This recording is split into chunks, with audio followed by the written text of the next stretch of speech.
Is death final? I'm here listening to the IQ Squared Debate podcast, and you can listen to yourself.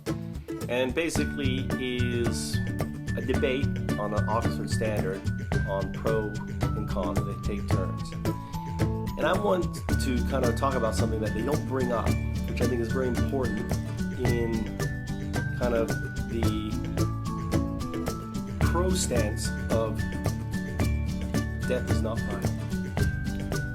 Meaning I believe that there is life after death. Now, what you have to understand is this, is that you've got to wipe away all the religious innuendos, all of the fabricated things of heaven and hell and the concept of ghosts, which one of the guys kind of like did the glass is not moving bullshit. You got to wipe all that away because ultimately that's dogma that's been placed in our consciousness over the last thousands of years, and you've got to tabula rasa, wipe that away. And I'm going to take you through a quantum mechanics logic. Okay, we know a couple things. Couple things is this: we know that matter cannot be destroyed or created; it moves from one state to another. It's the law of thermodynamics. We also know every atom, every molecule is made up of strings. The question you got to ask yourself, and these strings are these little vibrating things, and this is part of quantum mechanics string theory, which is now pretty much very solid that they know these strings pretty much exist, and they haven't seen them, of course, because they're so damn small. They're like some massive Planck scale. But you have to consider this: every thought, every bit of information that makes us up has these little strings in it. These strings cannot be destroyed. They're clumped together in a certain way, and they interact. And they create these memories on an atomic level. So the question to you is, where do these strings go, and what function do they have after death? Now, I want to use a metaphor.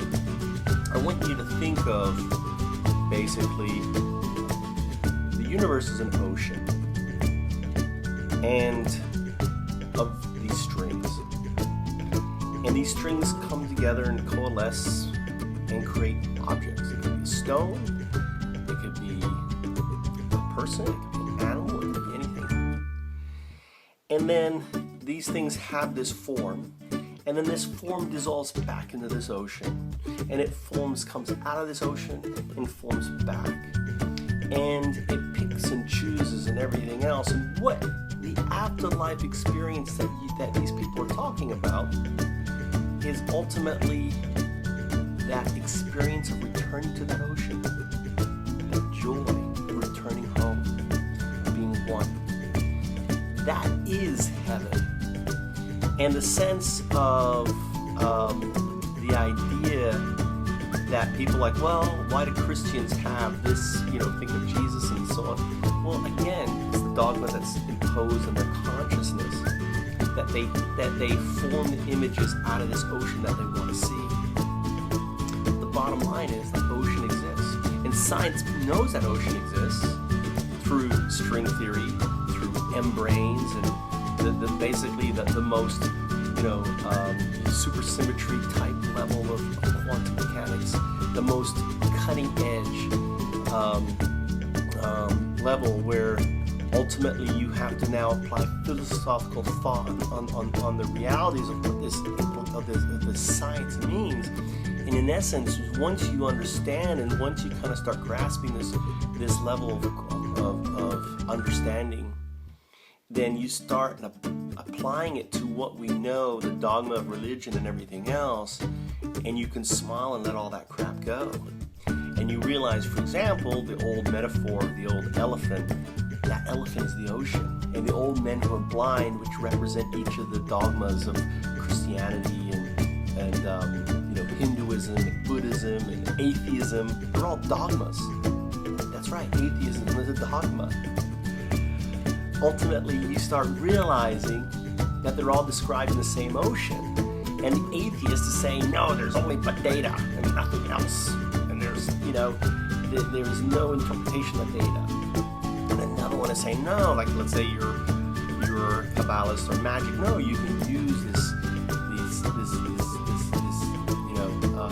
ocean to do spells and other things. And someone who's a Christian and says, no, it's there's a positive, there's a negative side of this. It's all interpretation. The bottom line is, we know the ocean exists. We know the parts of the ocean, and we know those parts make us up. And we know the fundamental law that this matter, this stuff cannot be destroyed. It moves from one state to another. So the experience of afterlife, the life is just movement between states. And our body has these chemicals that it releases to create this euphoric sense of moving between those states. I can't remember, it's kind of long, D something, it's a molecule, you can look at it, you can YouTube it. So I just wanted to respond that they didn't bring these points up, and I think these were really important points of the debate